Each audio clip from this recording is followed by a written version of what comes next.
je reçois l'ambassadeur du Canada aux Nations Unies, Bob Rae. Merci beaucoup, monsieur l'ambassadeur, d'être avec nous. Merci, madame. Heureux d'être avec vous aussi.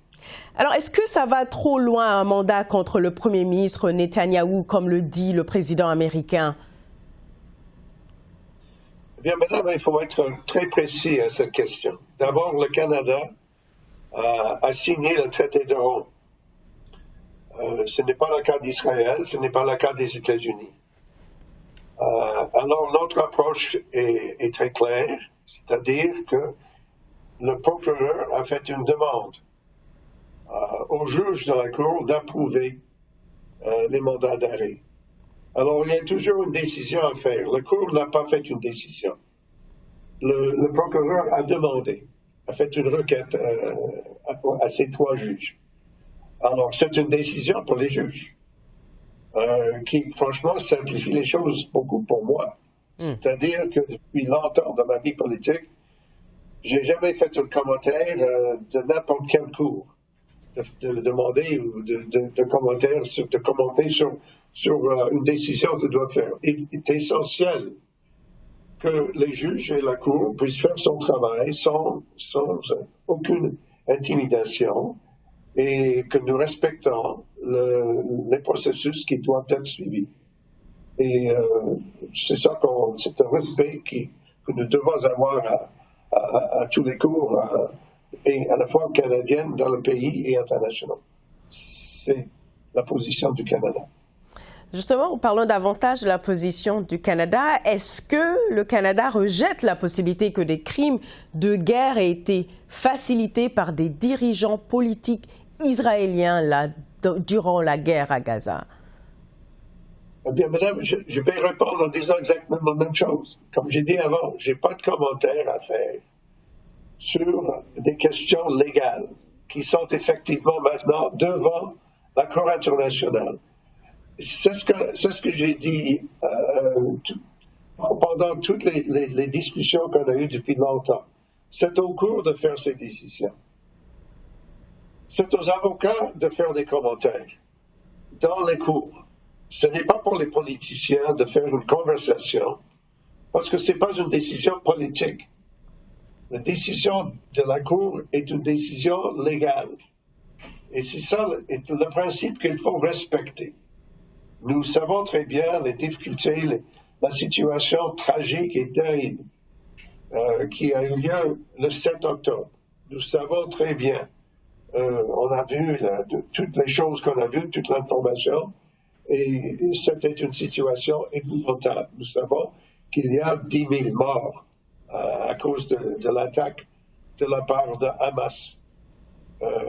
Et en même temps, nous voyons les personnes qui ont été tuées, les enfants, les femmes, les vulnérables, les populations qui ont été tuées en Gaza.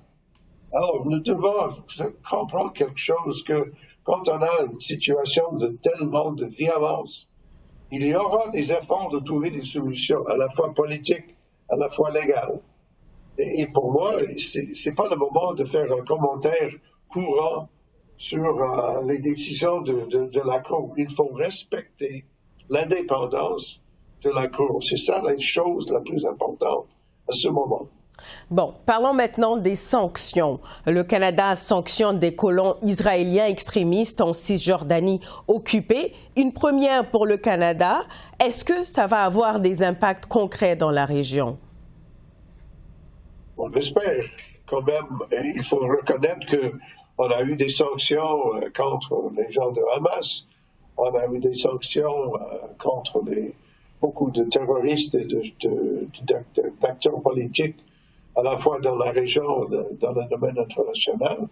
Mais maintenant, nous voyons une augmentation du conflit et de violence dans le territoire des Palestiniens.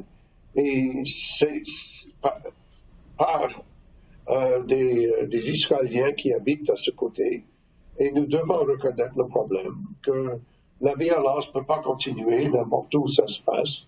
Et c'est pourquoi on a décidé de suivre les Anglais, le gouvernement de la Royaume-Uni, et le gouvernement des États-Unis en imposant des sanctions. Alors, comme vous le dites, la violence s'accentue dans la Cisjordanie. Les Palestiniens ont aussi reçu un soutien symbolique là pour devenir membre à part entière de l'ONU. Ça a été bloqué par les États-Unis au Conseil de sécurité. On parle de 143 votes pour, 9 contre et quand même 25 abstentions, dont celui du Canada. Dans sa déclaration, on a entendu le Canada dire qu'il va reconnaître l'État de Palestine, et je cite, « au moment le plus propice à une paix durable », pas nécessairement après un accord de paix, la finale avec Israël. On a aussi entendu le Premier ministre Trudeau dire qu'il s'agit d'un changement fondamental. Je veux vous entendre là-dessus. Est-ce que ça change quelque chose concrètement? Je crois que le vote est un vote important parce que ça donne à tout le monde une idée claire de la politique du Canada dans le moment actuel. Alors d'abord, naturellement, nous continuons d'insister sur le droit d'Israël d'exister, d'être reconnu par ses voisins et tous les pays du monde. Nous rejetons complètement le refus de la part de beaucoup de pays de reconnaître Israël comme étant un vrai pays. Mais en même temps, nous insistons sur le fait que, oui, on doit reconnaître l'existence d'Israël depuis 1948, ça veut dire 75 ans, et en même temps, nous devons reconnaître qu'il y a un État qui veut exister, mais on doit trouver les besoins réels d'avoir une certitude plus profonde sur exactement qu'est-ce qui se passe sur la situation militaire. Il n'y a aucune question de la droit de participation de Hamas dans la gouvernance d'un nouvel État. Ça ne peut pas arriver. Pourquoi? Parce que Hamas a refusé de reconnaître Israël et Hamas a engagé dans des attaques terroristes plus récemment le 7 octobre. Alors, on n'a pas donné appui à ça. On va donner appui au droit de la population palestinienne de pouvoir déterminer son avenir.